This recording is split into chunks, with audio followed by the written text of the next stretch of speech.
الحمد لله نحمده ونستعينه ونستغفره ونؤمن به ونتوكل عليه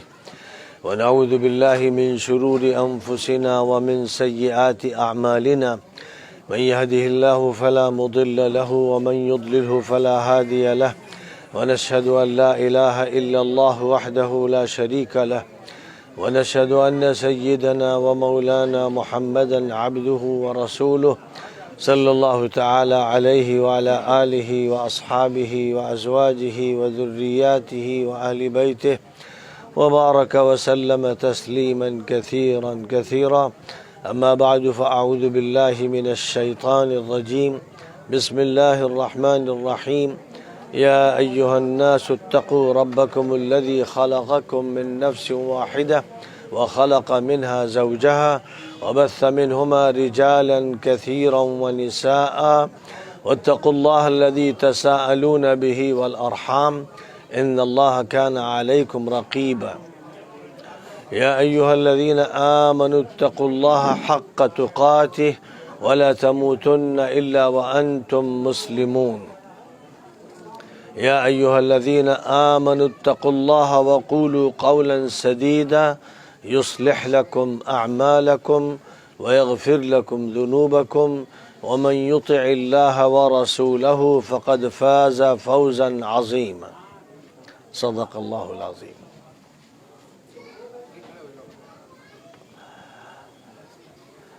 نکاح کی یہ مجلس منعقد ہو رہی ہے اور نکاح ایک ایسا معاملہ ہے جس کا تعلق پوری زندگی سے ہے، بلکہ زندگی کے ما بعد کی جو زندگی ہے اس سے بھی ہے۔ یہ ایک ایسا تعلق ہے جو دائمی ہوتا ہے، ابدی ہوتا ہے،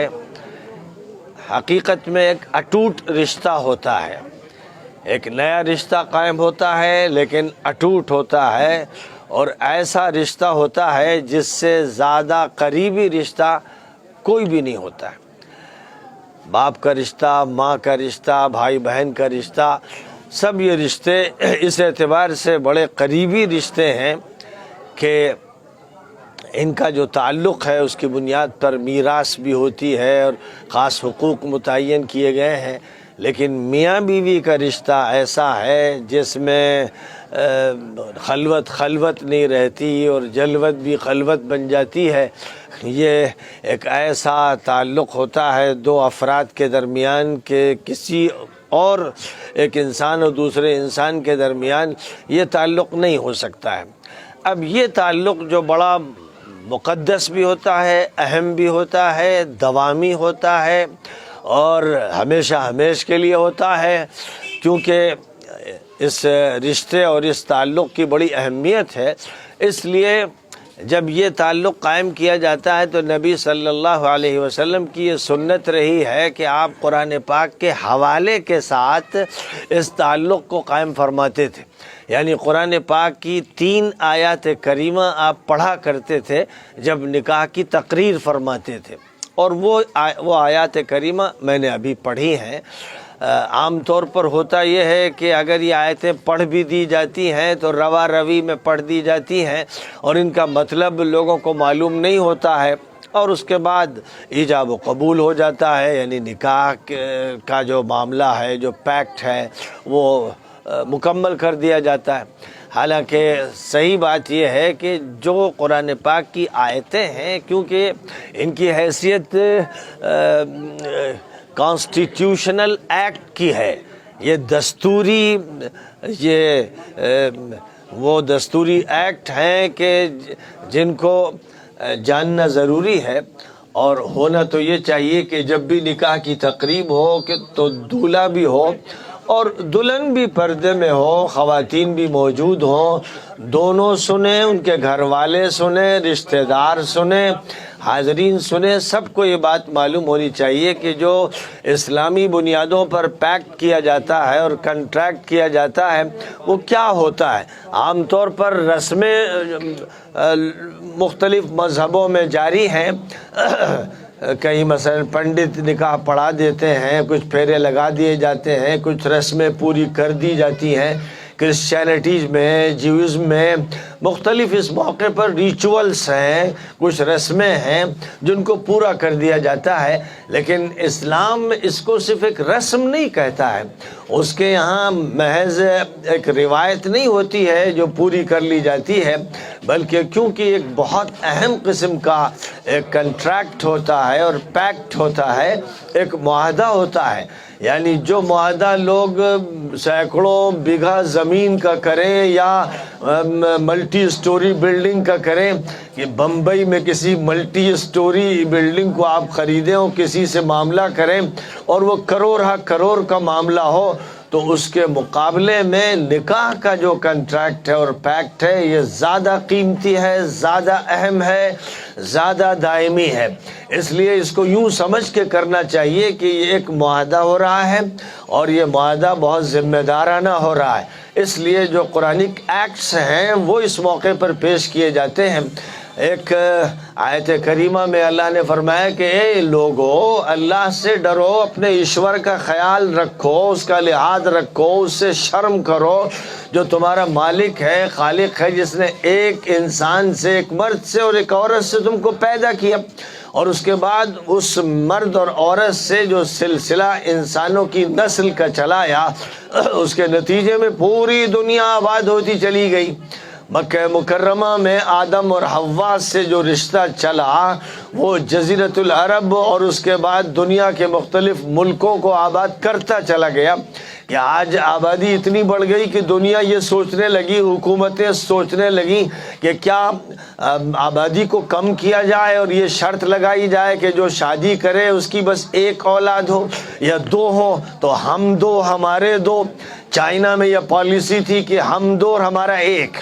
چائنا نے یہ پالیسی عائد کی تھی، اور اس کے بعد ان کی طرف سے ہم دو اور ہمارے دو کی پالیسی اپنائی گئی۔ ہندوستان میں بھی ایک دور میں ایسا عمل کیا گیا، اندرا گاندھی کا جو دور تھا اس میں بڑی زیادتیاں کی گئی تھیں اور بڑا ظلم کیا گیا تھا، اور یہ شرط رکھ دی گئی تھی کہ پابندی لگائی جائے گی، فیملی پلاننگ کی جائے گی۔ ہونا یہ چاہیے تھا کہ فیملی پلاننگ کی جگہ فارم پلاننگ ہوتی، ہونا یہ چاہیے تھا کہ زمینیں لوگوں کو دی جاتی، کاشت کے انتظامات ہوتے، فیکٹریاں کھولی جاتی، اسمال اسکیل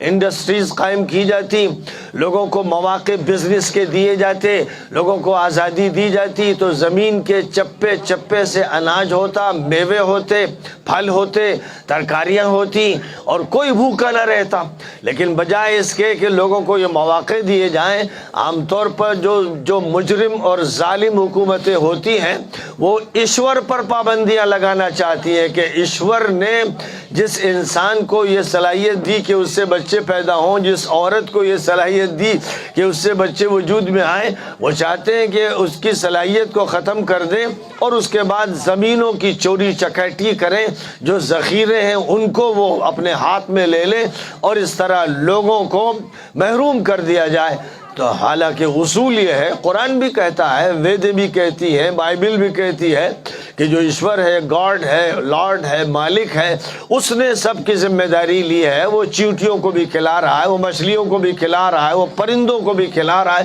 تم کون ہوتے ہو؟ تم کو کس نے رازق بنا دیا ہے؟ تمہارے ہاتھ میں کس نے روزی دے دی ہے؟ وَمَا مِن دَابَّةٍ فِي الْأَرْضِ إِلَّا عَلَى اللَّهِ رِزْقُهَا۔ جو بھی زمین میں رینگنے والا جانور ہے، اڑنے والا پرندہ ہے، زمین میں جو بھی جاندار مخلوق ہے، مالک نے، پروردگار نے، ایشور نے اس کو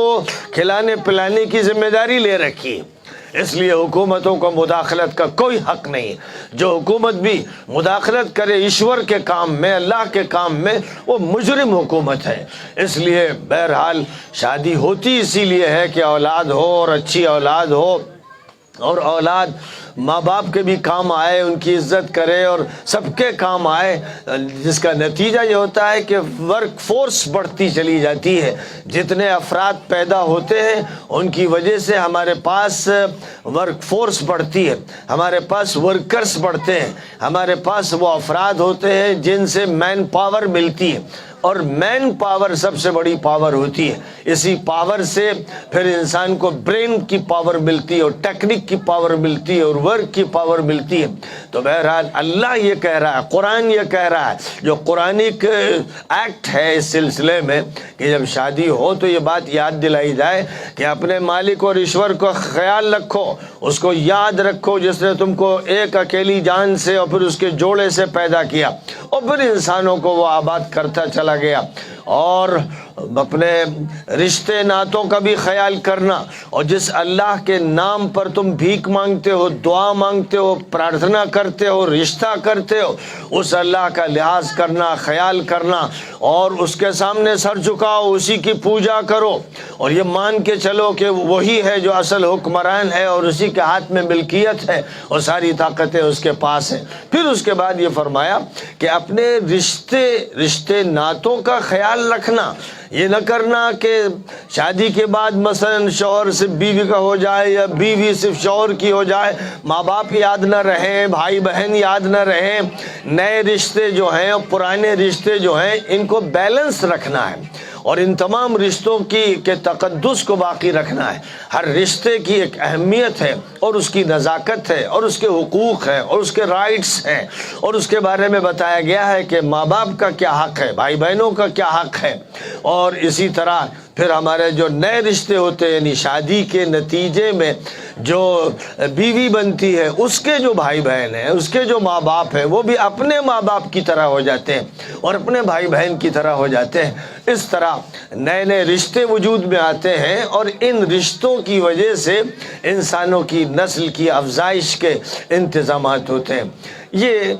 قرآن پاک کے ایک ایکٹ میں، ایک دفعہ میں، ایک آیت میں یہ بات فرمائی گئی۔ پھر دوسری آیت جو میں نے پڑھی اس میں یہ فرمایا گیا کہ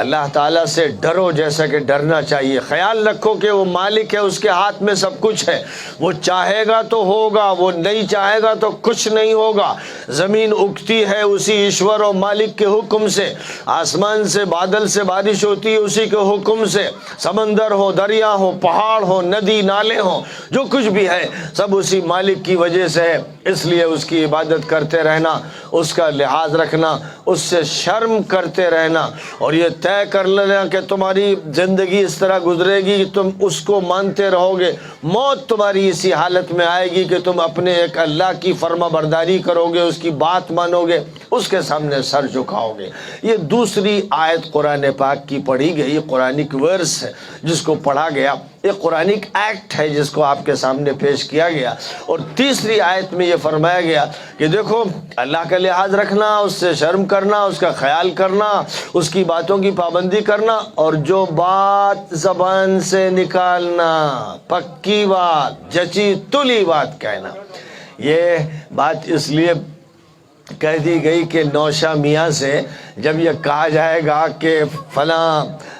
لڑکی کی شادی اتنے مہر پر آپ سے کی جا رہی ہے، تو اس کا مطلب صرف یہ نہیں ہے کہ ایک بندھن ہے، ایک رشتہ ہے، ہو گیا، اب جناب والا انسان کی خواہشوں کا انتظام ہو گیا، دعوت کا انتظام ہو گیا اور ایک نئے تعلق کا انتظام ہو گیا۔ یہ ایک بڑا معاہدہ ہے، بڑا مقدس معاہدہ ہے، اس کو باقی رکھنا ہے اور کبھی یہ رشتہ ٹوٹنے نہ پائے، اور تمام حقوق کا لحاظ کرنا ہے۔ میاں کو بیوی کے حق پورے کرنے ہیں، بیوی کو میاں کے حق پورے کرنے ہیں، دونوں کو خوشگوار تعلق رکھنا ہے، رشتہ داروں کے ساتھ بھی اچھے تعلقات رکھنے ہیں۔ اگر اس نیت کے ساتھ کہ ہم ایک اچھی فیملی کو، ایک اچھے پریوار کو وجود میں لانے والے ہیں، اور اس لیے ہم مل رہے ہیں، دو افراد مرد و عورت مل رہے ہیں کہ انسان کی جیسے ایک ضرورت ہے کھانے کی، پینے کی، کپڑے کی، ویسے ایک سیکسول انسان کی ضرورت ہے، اس کی جنسی ضرورت ہے، وہ بھی پوری ہونی چاہیے۔ اور قاعدہ یہ ہے کہ اگر آپ کسی کو بھوکا رکھیں گے تو چوری کر کے کھائے گا، اور اگر آپ کسی کو پیاسا رکھیں گے تو کسی کا پانی لے لے گا، اس کو پی لے گا۔ کسی کو اگر آپ ننگا رکھیں گے تو اپنے تن کو ڈھکنے چھپانے کے لیے کچھ تو کرے گا۔ مکان نہیں دیں گے اور فٹ پاتھ پہ پڑا ہوگا تو کسی کے مکان پہ ڈکیتی مار دے گا، چوری کر بیٹھے گا۔ اسی طرح اگر سیکسول جو انسان کے جذبات ہیں وہ پورے نہیں کیے جائیں گے تو وہ بدکاری کرے گا، بلاత్కాر کرے گا، بدمعاشی کرے گا۔ اس لیے بہت سے لوگ جو سنیاسی بنتے ہیں، فادر بنتے ہیں، بشپ بنتے ہیں، پیٹریارک بنتے ہیں، آپ کو معلوم ہوگا کہ پوپ صاحب کے سامنے یہ حقیقت آئی، ابھی جرمنی کے جتنے بھی چرچز تھے وہاں اس کے بارے میں یہ بات کہی گئی کہ تقریباً 60-70 سال میں 3-3.5 لاکھ لڑکوں کے ساتھ جو فادرز سے انہوں نے بلاತ್ಕಾರ کیا، اور کتنے ایسے ہیں جو پنڈت و سوامی بنتے ہیں اور اس کے بعد بدکاریاں کرتے ہیں۔ یاد رکھا جائے کہ انسان کی جو ضرورتیں ہیں ان میں سے اس کی ایک سیکسول ضرورت بھی ہے، اور اس کو جائز طریقے پر پورا کرنا ہے۔ اگر جائز طریقے پر پورا نہیں کیا جائے گا تو وہ ناجائز میں منہ مارے گا اور معاشرے کو تباہ کر دے گا، بدمعاشی کرے گا۔ اور یہی بدمعاشیاں ہیں جو آج پیدا ہو رہی ہیں، فلم انڈسٹری سے پیدا ہو رہی ہیں، جو گندی تصویروں سے پیدا ہو رہی ہیں، سوشل میڈیا سے پیدا کی جا رہی ہیں، ٹی وی کے ذریعے پیدا کی جا رہی ہیں۔ شراب اور عیاشی اور بدمعاشی پیدا کی جاتی ہے، اور حکومت کا مجرمانہ کردار ہوتا ہے کہ وہ لائسنس دیتی ہے، شراب کے لائسنس دیتی ہے، جس سے گھر تباہ ہو جاتے ہیں، انسان تباہ ہو جاتا ہے۔ عیاشی اور بدمعاشی کے فوٹو لگائے جاتے ہیں اور نوجوانوں کو دکھائے جاتے ہیں، جس سے ان کا کیریکٹر تباہ ہو جاتا ہے۔ ابھی ہمارے ایک عزیز یووا واہنی سے تعلق رکھتے ہیں، انہوں نے کہا کہ ہم نے ان عیاشیوں کے خلاف مہم چلائی، بہت ہی قابل داد ہے، یہی کام کرنے کا ہے۔ شراب پر پابندی لگنی چاہیے، عیاشیوں پر پابندی لگنی چاہیے، اور وہ تمام فلم انڈسٹری جو لوگوں کے اندر غلط طریقے پر سیکسول جذبات بھڑکاتی ہے اور لوگوں کو بدمعاش بناتی ہے، نوجوانوں کو آوارہ کرتی ہے، لڑکیوں کو آوارہ کرتی ہے، ایسی انڈسٹری پر پابندی لگانی چاہیے۔ میں کہوں گا یووا واہنی سے، میں کہوں گا یوگی جی سے، آج چھوٹے سے گاؤں کے ذریعے کہہ رہا ہوں کہ ہونا یہ چاہیے کہ اگر کوئی یوگی ہے اور کوئی چاہتا ہے کہ رام راج قائم ہو تو وہاں انصاف ہو، وہاں پر سادگی ہو، وہاں احترام ہو، وہاں سب کے حق ادا کیے جائیں، وہاں عیاشی اور بدمعاشی نہ ہو۔ شادی اس لیے ہوتی ہے، اسلام نے اس کا ضابطہ بیان کیا، اور پھر یہ کہا کہ انسان کو شرم کے ساتھ، حیا کے ساتھ، پردے کے ساتھ، ایک دوسرے کے حق کا لحاظ کرنے کے ساتھ زندگی گزارنا چاہیے۔ اس کا کیا نتیجہ ہوتا ہے؟ فرمایا کہ اگر تم قولوا قولا سدیدا من یطع اللہ ورسولہ فقد فاز فوزا عظیما یغفر لکم ذنوبکم ویدخلکم وَيُصْلِحْ لَكُمْ أَعْمَالَكُمْ۔ یہ فرمایا گیا اس آیت کریمہ میں کہ اگر تم صحیح بات کرو گے، صحیح پیک کو سمجھو گے، اس کا حق ادا کرو گے، تو اللہ مالک ایشور تمہارے سارے کام بنا دے گا، ہر چیز ٹھیک کر دے گا، تمہارے گناہ معاف کر دے گا، تم کو اچھا آدمی بنا دے گا، تم کو ترقی کے راستے پر ڈال دے گا، تم کو خوش قسمتی اور خوش بختی عطا فرمائے گا۔ اور پھر آخری بات یہ کہی گئی کہ جو بھی لارڈ گاڈ اللہ ایشور کی بات مانے گا اور اس کے پروفٹ کی بات مانے گا، میسنجر کی بات مانے گا، راجدوت کی بات مانے گا، یعنی اللہ نے جو نبی و پیغمبر بھیجا اس کی بات مانے گا، وہ ضرور کامیاب ہوگا اور عظیم الشان کامیابی حاصل کرے گا۔ بڑی خوشی کی بات ہے کہ آج اس گاؤں میں جو شادی کی محفل ہو رہی ہے اور جو مجلس منعقد ہو رہی ہے،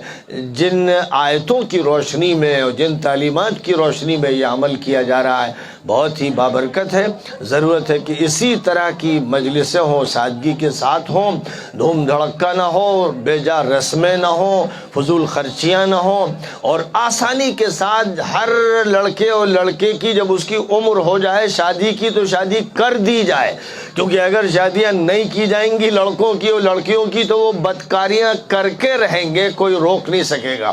آج کو ایجوکیشن جو اسکول میں اور کالجز میں ہے تو کو ایجوکیشن تو فراہم کر دی گئی، لیکن وقت پر شادی نہیں کی گئی لڑکوں اور لڑکیوں کی۔ اس کا یہ نتیجہ ہو رہا ہے کہ کہیں وہ صورتحال ہوتی ہے جس کو لفظ جہاد کہا جانے لگتا ہے، اور کہیں پر وہ صورتحال ہوتی ہے جس کے بارے میں ہم لوگ کہتے ہیں کہ وہ حرام کاری ہو رہی ہے۔ کیونکہ اگر کوئی ہندو کوئی مسلم شادی کر رہے ہیں بغیر اس کے کہ اللہ اور ایشور اور لاڈ کے قانون کے مطابق عمل ہو، اگر اس کے مطابق عمل نہیں ہو رہا ہے تو دونوں حرام کاری کر رہے ہیں، دونوں بدمعاش ہیں۔ اس لیے جب یوگی جی نے یہ قانون بنایا کہ ایسی شادیاں نہیں ہونے دی جائیں گی تو میں نے تعریف کی، میں نے کہا یہ اچھا کام کیا، جو مولوی نہیں کر سکا وہ یوگی مولوی نے کیا۔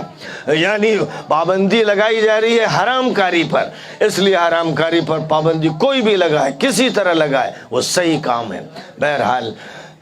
یہ خوشخبری ہے کہ جو بھی اللہ اور رسول کی بات مانے گا وہ کامیاب ہوگا۔ بات جو کہنا ہے بہت سوچ سمجھ کر نوشہ میاں کو کہنا ہے۔ ظاہر ہے کہ دلہن سے بھی